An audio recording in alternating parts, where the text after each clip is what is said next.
Okay, so this is really cool. We have yet another Ableton Move update that's in public beta, and this is version 1.7, which adds a couple of things. But the one that got me really excited was the fact that Move can now send MIDI through the USB-C port. And since it can already receive audio through the same USB-C port, this means that you have a freaking sound module that works with Move that's always in your pocket. And considering that one of Move's biggest selling points is its portability, the fact that you don't need to carry anything else other than a USB-C cable to get this functionality on the go is pretty dope. But wait, that's not all.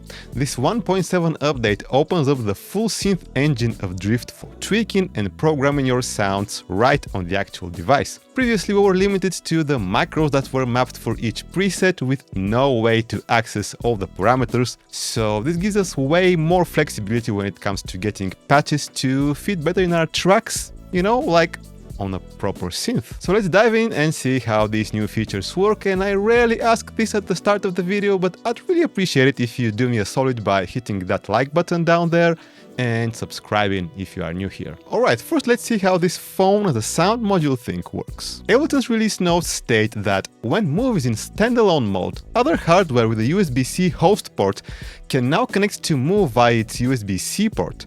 This makes it possible for Move to exchange MIDI with, for example, a computer with Ableton Live or other DAWs. By the way, no idea why you would do that. If I'm in front of the computer, I might as well make music in Live. But also an iPad or iPhone with Ableton Note or other apps, Push 3 or other hardware with a MIDI-capable USB-A port. And USB-C can also work if it's specifically a USB host port. Right, so I'm using an iPhone 15, so a single USB-C cable does the job. If you're using an older iPhone or an iPad with a Lightning connector, then the setup won't be so clean. You will need the USB to Lightning adapter, and you also need the charging cable to provide power, but it does work. I tested it with my 2017 iPad Pro and it worked perfectly fine. As for Android, I don't have any Android devices, so I can't test it, but if you can, let us know down in the comments. Okay, so on track 1 I have a drum rack.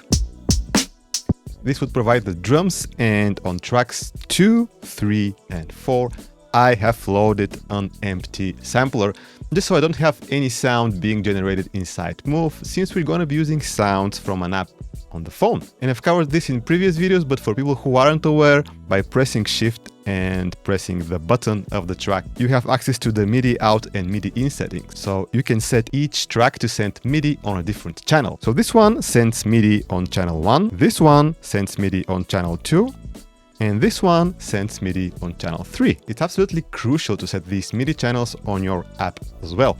I'm using Core Gadget and I've loaded 3 instruments. And the first one, this one, Marseille, it receives MIDI on channel 1, and in fact I can play from the keyboard. The second one, Dublin, this receives MIDI on channel 2. And the third one receives MIDI on channel 3. So they correspond perfectly to the MIDI settings inside Move. And setting this up will depend on the particular app that you're using. In Core Gadget, you have to press this tiny button here where you can set up the MIDI inputs for each track. And please, if anyone knows how to stop this volume indicator from constantly flashing, let me know. It's making me really anxious. It wasn't happening on my Lightning port iPad though, so it might be a USB-C thing.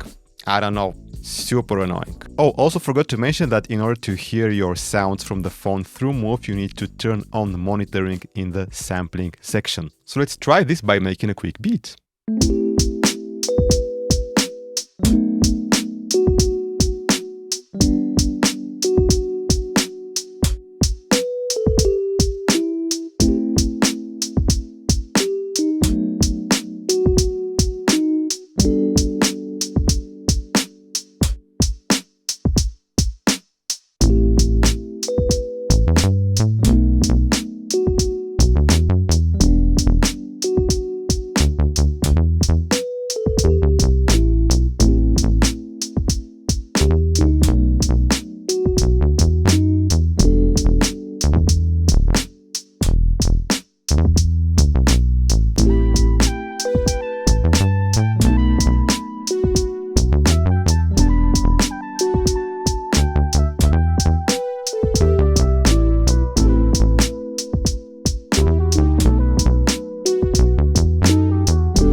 Okay, so let's check out this drift update, and sometimes you need to change a parameter on a preset that's not mapped to a macro.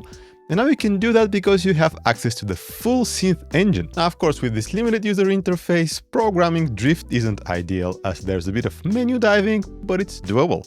So you can even start patches from scratch, and the parameters are divided into 12 banks, which are labeled accordingly. To access them, you have to select the drift preset with the wheel, this first icon here, and then hold Shift. And by holding Shift and turning the wheel clockwise, you have access to all the banks. So this doesn't mean that you no longer need live on the computer to make presets for drift.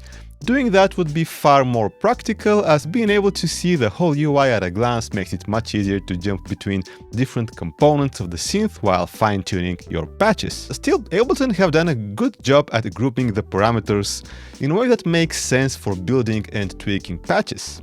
So let's try and make a simple funky bass synth to see how that would work. So I'll replace the synth that I used from Core Gadget from the earlier example with one that I'm gonna make with drift. So I've loaded this drift default preset. So let's go to the second page, the oscillators. And for oscillator 2, I'm just gonna set the saw waveform again. And so currently the two oscillators are an octave apart, which is good, which is what I want. Okay, I'm just gonna go to the filter page, turn down the frequency, increase the resonance, and as you can hear, it's already set up to be modulated by the envelope. I think it's envelope 2. And if we want to tweak the envelope, we go to envelope 2, up the sustain a bit. So I'm just gonna go to global, transpose the whole preset an octave down, because it's a bass patch. And let's see, where is the voice mode over here? Oh yeah, it's this first one. Make it, let's say, mono.